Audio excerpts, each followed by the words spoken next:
దేవుడు మనకి వాగ్దానం చేసినవి చాలా ఉన్నాయి. భౌతికంగా వాగ్దానం చేసిన వాగ్దానాలు ఉన్నాయి, ఆధ్యాత్మికంగా ఆత్మీయంగా మనకు వాగ్దానం చేసిన వాగ్దానాలు కూడా ఉన్నాయి. ఇంకా గత కాలపు ధ్యానాల్లో మనం మాట్లాడుకున్నాం, దేవుడు మనకి ఏవేవి కావాలో ముందే సిద్ధపరిచి ఉన్నాడు అనే మాట కూడా మనం మాట్లాడుకున్నాం ఎన్నోసార్లు. ప్రత్యేకంగా ఇప్పుడు మన కోసం రెడీ చేయటం ఏమి లేదు, ఆల్రెడీ ముందే మన కొరకు సిద్ధపరిచి ఉంచుకున్నాడు అన్నీ. ఎలీషా మీద అటాక్ జరిగిద్దని దేవునికి ముందే తెలుసు. అందుకే ఎలీషా మీదకి సిరియా సైన్యం రాక మునిపే దేవుడు తన మహాసైన్యాలని ఎలీషాకి కాపుదలగా పెట్టాడు. ఇశ్రాయేలు జనాంగాన్ని మళ్ళా ఫరో తరుముతాడని తెలుసు. అందుకే ఎర్ర సముద్రపు మార్గం గుండా తీసుకొచ్చి ఎర్ర సముద్రంలో ఫరోని సైన్యాన్ని ముంచేశాడు. అలాగే అహస్వేరోషు పరిపాలనలో హామాను అనేవాడు దుష్టక్రియలు చేసి ఇశ్రాయేలు జనాంగాన్ని లేకుండా నాశనం చేస్తాడు, యూదులందరినీ చంపిస్తాడన్న సంగతి దేవుడు ముందటనే ఎరిగి ఉన్నందున హమాను ఎత్తుగడలని చిత్తు చేయడానికి ఎస్తేరును రాణిగా చేశాడు. అబ్రహాం కుమారుని తీసుకొని మొరియా దేశమందున పర్వతం మీదకి ఎక్కుతున్నప్పుడే దేవుడు తెలుసు అబ్రహాం ఏం చేస్తాడో దేవునికి. కుమారుణ్ణి బలిగా ఇవ్వడానికి అబ్రహాం సిద్ధపడినప్పుడు ఆ బలి జరగనీయకుండా ఆపించి పొదలో కొమ్ములు తగులుకొని ఉన్న ఒక పొట్టేలుని చూపించి దాన్ని తీసుకొచ్చి బలిగా అర్పించమన్నాడు ఇస్సాకుకు ప్రతిగా. ఇవన్నీ భక్తులు అడిగితే దేవుడు చేసింది కాదు, వారి మీద ఆయనకున్న ప్రేమను బట్టి, వారు ఆయనను ప్రేమించిన దాన్ని బట్టి, తనను ప్రేమించేటువంటి తన ప్రియమైన పిల్లలకి ఏవేవి కావాలో, ఎప్పుడు ఏం జరుగుతుందో, ఎలాంటి పరిస్థితులు ఎదురవుతున్నాయో వాటన్నిటిని ముందటన ఎరిగి వాటి నుంచి తప్పించడానికి తమ పిల్లలు ఇబ్బందుల పాలు కాకుండా ముందుగానే వారికి కావాల్సినవన్నీ ఏర్పాటు చేయటం అనేది దేవుని బాధ్యతల నెరవేర్పుకు ఒక నిర్వచనం అన్నమాట. ఆయన నమ్మకత్వానికి, ఆయన బాధ్యత కలిగిన ప్రవర్తనకి, ఆయన యథార్థతకి, ఆయన విశ్వాస్యతకు ఇవన్నీ కూడా సాక్ష్యాలు. ఇలా చెప్పుకుంటూ పోతే బోల్డ్ అన్ని ఉన్నాయి. ఆదాం హవ్వలు పాపం చేస్తారని తెలుసు, వద్దన్న పని చేస్తారు, ఆజ్ఞను అతిక్రమిస్తారు, ఫలితంగా పాపం వస్తుంది. పాపం వచ్చినప్పుడు మరణం వస్తుంది. ఆ మరణం నుంచి తప్పించాలి, నరకం నుంచి వాళ్ళని కాపాడాలి, కాపాడేదానికి దారి వేయాలి. లేకుండా అలా దారి చూపనప్పుడు నేను వాళ్ళని చేయకూడదు, సృష్టించకూడదు. సృష్టిస్తే ఒకవేళ వాళ్ళు పాపం చేసి ఆజ్ఞను అతిక్రమించి పాపం చేస్తే ఆ పాపానికి ఫలితంగా వచ్చేటువంటి శాపాన్ని, మరణాన్ని కూడా వాళ్ళు అనుభవించాల్సి ఉంటే దాని నుంచి తప్పించేటువంటి అవకాశం నేను వాళ్ళకి ఇవ్వకపోతే అసలు వాళ్ళ సృష్టి చేయటమే ఒక తప్పు అవుతుంది అని అన్నీ ముందే ఆలోచించుకొని, ఒకవేళ వాళ్ళు పాపం చేస్తే దానికి ప్రాయశ్చిత్తం ఏంటో కూడా దేవుడు ముందే డిసైడ్ చేసి మానవ జాతిని నిర్మించటం. ఆది నుంచి అంతవరకు అన్నిటినీ దేవుడు ముందే పక్కా ప్లాన్గా సిద్ధపరచుకొని రెడీ చేశాడు. ఆయా ఘట్టాల్లో, ఆయా సందర్భాల్లో అన్ని అందుబాటులోకి వచ్చేటట్టు దేవుడు చేశాడు. ఇప్పుడు మన జీవితానికి సంబంధించి శరీర సంబంధమైన వాటికి, ఆత్మ సంబంధమైన వాటికి కావలసిన వనరులు కూడా, కావలసిన విషయాలు కూడా అన్నీ మనకు ముందే సిద్ధపరచబడ్డాయి అన్నది లేఖన సత్యం. ఒకటైనా కాక మునిపే నా దినములన్నీయు నీ గ్రంథములో లిఖితములాయను అన్నాడు 139వ కీర్తనలో.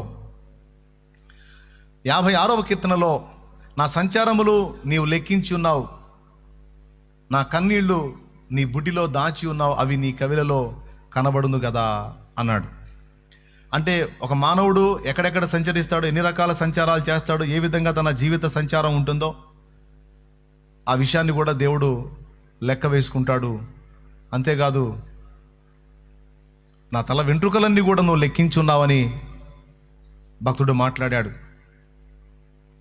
అలాగే ప్రభు కూడా చెప్పాడు, భయపడకూడదు, మీ తల వెంట్రుకలన్నీ లెక్కింపబడి ఉన్నవి అని. అంటే మన విషయంలో దేవుడు ఎంత సీరియస్గా ఉన్నాడో, ఎంత పట్టింపుగా ఉన్నాడో, ఎంత తీవ్రంగా ఉన్నాడో ఈ వచనాలను బట్టి మనం ఇట్టే అర్థం చేసుకోవచ్చు. మన గురించి మనకు పట్టకపోవచ్చు, లేదా మన వారికి పట్టకపోవచ్చు, కానీ మనల్ని నిర్మించినటువంటి నిర్మాణకుడికి మాత్రం మన గురించి చాలా పట్టింపు ఉంది, చాలా చింత ఉంది. చింత అంటే బాధ్యత ఉంది.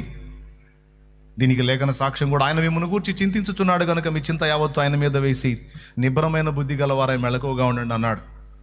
మీరు దేన్ని గురించి చింతపడకుడి, కానీ మీ విన్నపాలన్నీ కూడా కృతజ్ఞతాపూర్వకంగా దేవునికి తెలియజేయండి. అప్పుడు సమస్త జ్ఞానమునకు మించినటువంటి దేవుని సమాధానం మీ హృదయ తలంపులకు కావలిగా ఉంటుందన్నాడు. ఇవన్నీ లేఖనాలే. మత్తయి సువార్త 6లో అంటాడు, మీలో ఎవడు చింతించుట వలన తన ఎత్తు మూరుడు ఎక్కువ చేసుకోగలడు? చింతపట్టం అనవసరం. ఏదన్నా ఉంటే నాకు అప్పచెప్పు, నువ్వు ధైర్యంగా ఉండు, నిబ్బరంగా ఉండు, ఎందుకంటే నీ విషయంలో నేను బాధ్యత కలిగి ఉన్నానని పదే పలుమార్లు దేవుడు తన గ్రంథంలో రాయించి పెట్టాడు. టోటల్గా దేవుడు ఏం కోరుకుంటున్నాడు అంటే మనం భయము లేకుండా ధైర్యముగా ఉండాలి, దేని గురించి కూడా భయపడకూడదు, ప్రశాంతంగా ఉండాలి, ధైర్యంగా ఉండాలి, నిబ్బరంగా ఉండాలనేది దేవుడు కోరుకుంటున్నాడు. అంతేకాదు దిగులు విచారాలు అనేవి లేకుండా ఆయన యందు మనం సంతోషిస్తూ ఆయనలో ఆనందిస్తూ విశ్రాంతిని అనుభవించాలని దేవుడు కోరుకుంటున్నాడు. అసలు దేవుడు ఏం కోరుతున్నాడు అన్న ప్రశ్న మనం వేసుకుంటే దానికి సమాధానం ఇదే. మనం నిబ్బరంగా ఉండాలని కోరుకుంటున్నాడు. నిబ్బరము అంటే నిర్భయము, భయము లేని స్థితి. నిబ్బరము అంటే భయపడకూడదు, ప్రశాంతంగా ఉండాలి, ధైర్యంగా ఉండాలి అనేది మనల్ని కోరుతున్నాడు. రెండవది విశ్రాంతిని అనుభవించాలని కోరుతున్నాడు. మూడవది ఆయనలో ఆనందాన్ని వెతుక్కోవాలి, ఆయనలో ఆనందించాలి. మళ్ళా చెప్పాడు ఫిలిప్పీ పత్రిక 4:4, ప్రభువునందు ఆనందించండి, మరలా చెప్పుదును ఆనందించండి, నేను సహా ఆనందిస్తున్నాను అన్నాడు. ప్రతికూల పరిస్థితుల్లోనూ ఇరుకులు ఇబ్బందుల్లో కూడా పౌలు కలత చెందలేదు, దిగులు చెందలేదు, విచారపడలేదు. కానీ అన్ని ఘట్టాలలో అన్ని సమయాలలో ప్రభువులో ఆనందించడం అనేది నేర్చుకున్నాడు. మనల్ని కూడా దానికోసమే పిలుస్తున్నాడు. ఇప్పుడు మనం ఏమేమి కలిగి ఉండాలని దేవుడు కోరుతున్నాడు? మనం నిర్భయంగా ఉండాలని కోరుతున్నాడు. రెండవది దిగులు విచారాలు లేకుండా ధైర్యంగా ఉండాలి, ప్రశాంతంగా ఉండాలి అని కోరుకుంటున్నాడు. మూడవది విశ్రాంతిలో ఉండాలని కోరుకుంటున్నాడు. అంతేకాదు ఆయనలో మనం నిరంతరం ఆనందించాలని కోరుకుంటున్నాడు. ఆయనను బట్టి, ఆయన యందు ఆయనను మహిమపరుచుకుంటూ ఆయనలో ఆనందాన్ని వెతుక్కొని, ఆయన చెప్పినటువంటి కార్యాలలో ఆనందాన్ని వెతుక్కొని ఆ విషయాల్లో మీరు ప్రశాంతంగా ఉండండి. ఇంక అంతే చాలు, ఇక మిగిలిన బాధ్యతలన్నీ నేనున్నాను కదా, నా సెలవు లేకుండా నీకేది రాదు. ఒకవేళ నీకు ఆశీర్వాదాలే కాదు, నేను సిద్ధపరిచింది కొన్ని రకాల శ్రమానుభవాలు కూడా నేను రెడీ చేసి పెట్టాను. మనకు దేవుడు అన్నీ ముందే సిద్ధపరిచాడు అన్న దానిలో మేలులే కాదు, మన మనసుకి కీడులాగా అనిపించేవి కూడా కొన్ని ఉన్నాయి. అంటే మనకి కీడులాగా అనిపిస్తాయి, కానీ దేవుని కోణంలో దేవుడు సిద్ధపరిచినవన్నీ కూడా 100% మన మేలుకే. దేవుడు మనకు సిద్ధపరిచిన వాటిల్లో శిక్షణలు కూడా ఉన్నాయి. శిక్ష లాగా కనబడేటువంటి శిక్షణలు కూడా ఉన్నాయి. మనకి ఏ అనుభవాన్ని చూపించి ఏ పాఠం నేర్పాలో, మనలో ఉన్న పెడద్రం, పెళుసుదనం, ఏ అనుభవాల్లో గుండా తీసుకెళ్ళి వాటిని దుళ్ళగొట్టాలో, వాటి నుంచి మనల్ని విడిపించాలో, ఆ పిచ్చి మనల నుంచి వదిలించాలో, దానికి కావాల్సిన ఏర్పాట్లు కూడా దేవుడు రెడీ చేసుకునే ఉన్నాడు. అప్పుడప్పుడు మనకి మధ్యలో లైఫ్లో తగులుతూ ఉంటాయి. ఆ షాకులు తగిలినప్పుడే నిషాలు దిగి లైన్లోకి వస్తూ ఉంటాం. లేకపోతే మనంత మిడిమేలో నడమంతరం ఇంకొకటి ఉండదు. ఒప్పుకుంటారా? దేవుని స్తోత్రం. ఈరోజు దేవుని సన్నిధికి వచ్చి ఇంత పద్ధతికి ఎంత బుద్ధిగా కూర్చున్నారంటే మీరు అందరూ మామూలు పిల్లలా? ఎవరికి గుచ్చే ముళ్ళు వాళ్ళకి గుచ్చాడు కాబట్టి వచ్చి కూర్చున్నారు. లేకపోతే మీరు జనాలకు ముళ్ళు గుచ్చుకుంటే తిరుగుతారు. సో మీరు తక్కువళ్ళు కాదు, నేను తక్కువని కాదు, ఆ లైవ్లో చూసేవాళ్ళు కూడా తక్కువళ్ళు కాదు, అందరే. సో మొత్తానికి ఎవరికి తగ్గదు వాళ్ళకి సెట్ చేసి ఆశీర్వాదాలే కాదు, శిక్షలా అనిపించే శిక్షణలు కూడా మనకు రెడీ చేసి సిద్ధపరిచాడు. మాస్టర్ గారు క్లాస్ రూమ్లో ఏమేమి సిద్ధపరచుకుంటాడో మీకు తెలుసు. చాక్ పీస్ రెడీ చేసుకుంటాడు, డస్టర్ రెడీ చేసుకుంటాడు, బ్లాక్ బోర్డ్ రెడీ చేసుకుంటాడు, వీటితో పాటు ఇంకొకటి కూడా దగ్గర పెట్టుకుంటాడు. గుర్తుపెట్టుకోవాలి, ఏంటిది? బెత్తం. అదొక్కటి లేకపోతే బాగుండు ఆయన. మాస్టర్ గారు దేవుడిలా కనపడతాడు. దేవుడు సహా బెత్తం దగ్గర పెట్టుకొని కూర్చున్నాడు. 4 బ్లాక్ బోర్డ్, దాని మీద రాయటానికి చాక్ పీస్, అలాగే డస్టర్ తుడవడానికి. వీటన్నిటితో పాటు చెప్పిన పని చేయకపోతే, చెప్పిన లెక్క చేయకపోతే, చెప్పిన విషయాలు రాయకపోతే, చెప్పినట్టు వినకపోతే పట్టుకొని తనటానికి కావలసిన సరుకు కూడా. ఇంకా ఆశ్చర్యకరమైన విషయం ఏంటంటే మన చేతే మనల్ని తనటానికి మెల్లలు తెప్పిస్తాడు. అరే అడితి కాడికి పోయి మంచి సరికి పుల్లలు 4 తీసుకురాయా, మనల్నే పంపిస్తాడు. మా మాస్టర్ అంతే, మా టీచర్ అంతే, మా చేతే పుల్లలు తెప్పించేది మమ్మల్ని తనటానికి. ఇంకేం చేద్దాం, ఇక వాడు తాడు వాడే తెచ్చుకున్నట్టు. ఆ పుల్ల తీసుకొస్తే దీంతో ఎన్ని తన్నులు తినాలో నేను అనుకుంటే తెచ్చేవాడిని. నేను కూడా పోయి తెచ్చా. శిక్షాదండం కూడా రెడీ చేసుకుంటాడు. అట్లా దేవుడు సిద్ధపరిచినవి మన కోసం ముందే ఉన్నాయి. అవసరమా అనవసరమా? బాలుని హృదయంలో మూఢత్వం స్వాభావికంగా పుట్టును, శిక్షాదండము దాన్ని తోలివేయును అని ఉంది. స్వభావ సిద్ధంగా మనలో మూఢత్వం పుడుతుందట. ఆ మూఢత్వం ఆదాము రక్తాన్ని బట్టి మనలోకి వచ్చింది. ఆ మూఢత్వం నుంచి మనల్ని విడిపించడానికి దేవుడు శిక్షాదండాన్ని వాడక తప్పదు. కాబట్టి మనకి శిక్షల్లా కనపడేవి వాస్తవంగా శిక్షలు కాదు, శిక్షణములు, ట్రైనింగ్ అని చెప్పొచ్చు. స్తోత్రం. ఆ ట్రైనింగ్లో భాగంగా కొన్నిసార్లు మనకి నొప్పి కలిగించక తప్పదు, ఇబ్బంది కలిగించక తప్పదు. సో దేవుడు సిద్ధపరచుకున్న వాటిలో ఇవి కూడా ఉన్నాయనేది మీరు గుర్తుపెట్టుకోండి. సో ఇంకొకటి కూడా గుర్తుపెట్టుకోవాల్సింది ఏంటంటే, అన్నీ ముందే సిద్ధపరచబడ్డాయి అనే మాట లేఖనం ఇస్తున్న సాక్ష్యం. తన భక్తులకు ఎదురయ్యేటువంటి సమస్యలకు కావాల్సిన ప్రొటెక్షన్ కూడా దేవుడు ముందే సిద్ధపరచుకున్నాడు. మీరు 34వ కీర్తన 7వ వచనం చదివితే, యెహోవా యందు భయభక్తులు గలవారి చుట్టూ కావలి ఉండుటకు దూత ఉన్నాడన్న సంగతి అక్కడ రాయబడి ఉంటుంది. యెహోవా యందు భయభక్తులు గలవారి చుట్టూ ఆయన దూత కావలి ఉండి వారిని రక్షించును. 34:7 స్పష్టంగా ఉంది. 91వ కీర్తన 11వ వచనం కూడా మీరు చూస్తే, ఆయన నిన్ను గూర్చి తన దూతలకు ఆజ్ఞాపించును, నీ పాదములకు రాయేనను తగలకుండా వారు నిన్ను తమ చేతుల మీద ఎత్తి పట్టుకొందురు అని అక్కడ రాస్తుంది. సో ఇక్కడ మనకి భద్రత. ఇశ్రాయేలు జనాంగం ప్రయాణం చేస్తుంటే వాళ్ళ వెంట ఒక రాయి కూడా నడిచిందట, ఒక బండ కూడా వాళ్ళని ఫాలో అయిందట. ఆ బండ పేరు హోరేబులోని బండ. ఎందుకు అంటే, వాళ్ళకు దాహం వేసిన ప్రతిసారి ఆ బండలో నుండి నీళ్ళు వచ్చాయి, ఒక నదిలాగా ప్రవహించేది. వాళ్ళు, వాళ్ళ పశువులు, వాళ్ళ పిల్లలు తాగి బ్రతికేవాళ్ళు. హోరేబులోని బండ. ఇది పాటల్లో ఉంది కదా, నీవు నాకుండగా నీవే నా ఆత్మదాహము తీర్చిన వెంబడించిన బండవు. ఇశ్రాయేలుని వెంబడించిందంట ఈ బండ. చూడు అసలు ఎట్లా రెడీ చేశాడో చూడు. అసలు పగటి వేళ ఎండ దెబ్బ తగలకుండా మేఘస్తంభమే వాళ్ళ వరకు నేడుండేదట. ఎన్ని లక్షల మంది ఉన్నారో వాళ్ళ వరకు నేడుండేదట. రాత్రి వేళ వాళ్ళకి ఏ ఇబ్బంది కలగకుండా, వెన్నెల దెబ్బ తగలకుండా, వాళ్ళకి అంధకారం తగలకుండా ఆయనే అగ్నిస్తంభమై, అంధకారంలో ఎక్కడ పోయి పడతారో తెలియదు కదా, వెలుగునిచ్చేవాడట. లోకం మొత్తానికి చీకటి, ఇశ్రాయేలుకి మాత్రం రాత్రి కూడా వెలిగే. లోకం మొత్తానికి ఎండ, ఇశ్రాయేలుకి మాత్రం ఎండలో కూడా నీడే. మళ్ళీ పందిళ్ళు లేవు, పాకాలు లేవు, షెడ్డులు లేవు, టెంటులు లేవు. ఆ విధంగా తన బిడ్డలందరికీ కావాల్సిన విషయాలన్నిటినీ ముందు ముందే దేవుడు రెడీ చేసి పెట్టుకుంటాడు అనేది మనకి పుట్టుక నుంచి తెలిసిన విషయమే. దేవుడిని ఎరిగిన ఇప్పటి విషయంలోనే కాదు, దేవుడిని ఎరగని అప్పటి దినాల్లో కూడా మనల్ని సృష్టించిన సృష్టికర్త తానే గనుక తల్లి కడుపులో నుంచి మనం బయటికి రాకమునుపే, బయటికి వస్తే మన చిన్న పొట్టకి ఆకలైద్దని తండ్రి ముందే ఎరిగి మన అమ్మ నుండే మనకి పాల ఉత్పత్తి పెట్టి మన కడుపు నింపడానికి ముందే రెడీ చేసి పెట్టాడు. ఈ మాటల్ని బట్టి మీకు కొంత ఊరట కలిగిద్దని ఈ మాట మళ్ళీ చెప్తా ఉంటాను నేను. ఎందుకంటే గడిచిపోతున్న కాలాన్ని బట్టి కొంతమందికి చాలా కృంగుబాటు, వేదన కలిగిద్ది.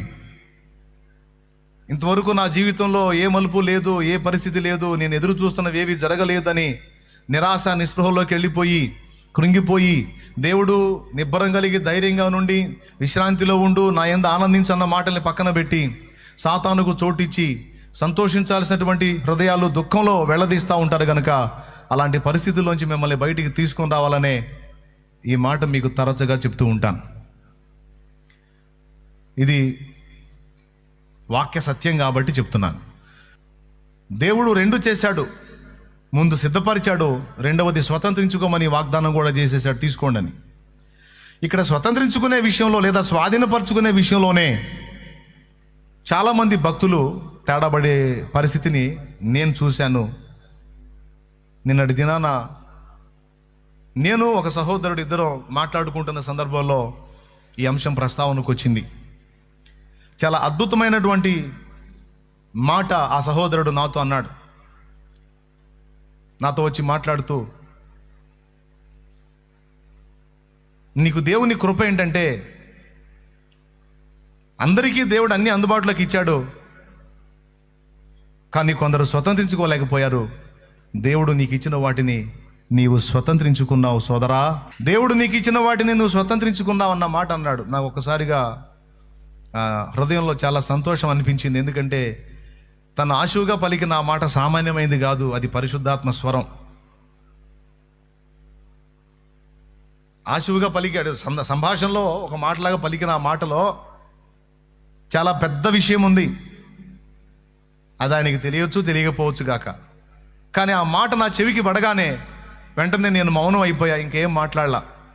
ఎందుకంటే ఆ మాటని ఆయన నోట నుండి పలికించి, ఆ నోట నుండి ఒక మాట పలికించిన దేవుడు ఇక మిగిలిన అంశమంతా నా లోపల నుండి మాట్లాడుతున్నాడు. నేను చాలామందికి అన్నీ సిద్ధపరిచాను, స్వతంత్రించుకోమని పిలుస్తున్నాను. కానీ చాలామంది వాటిని స్వతంత్రించుకోలేకపోతున్నారు. వాటిని స్వతంత్రించుకున్నాడు ధన్యుడు. ఆ కృప నువ్వు పొందుకున్నావు. కొంతమంది దాన్ని స్వతంత్రించుకోలేకపోయారు. ఇది నా తప్పు కాదు, వారి తప్పే. ఇది దేవుడు నాతో మాట్లాడుతున్న మాట. ఎవరి తప్పు?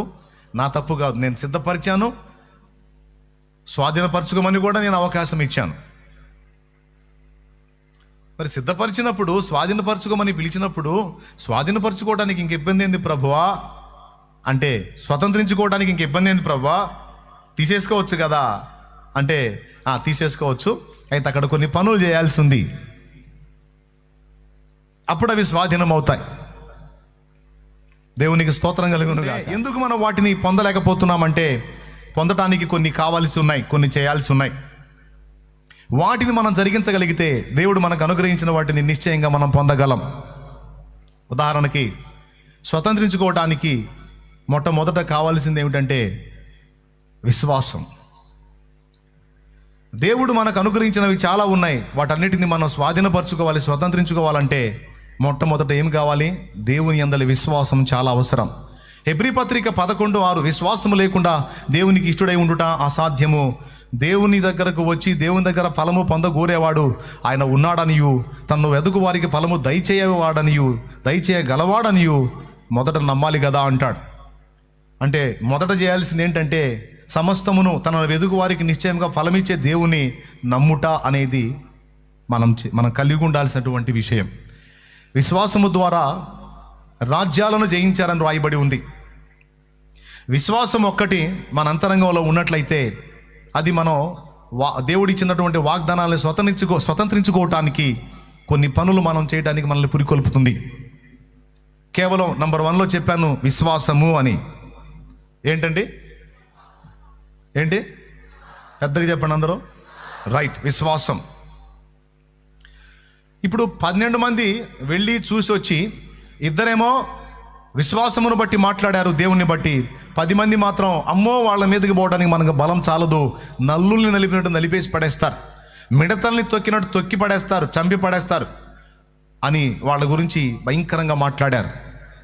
వాళ్ళు ఆ కనాను దేశస్తుల్ని, కనాన్లో ఉన్నటువంటి ఈ జాతుల మనుషుల్ని వాళ్ళు మానవీయ కోణంలో చూశారు. అందుకే వాళ్ళు గుండె దడ పెంచుకున్నారు, భయపడి అదురుకొని చచ్చారు. ఆ 10 మంది కలిసి యావత్ ఇశ్రాయేలు సర్వ సమాజాన్ని భయభ్రాంతులకు గురి చేశారు.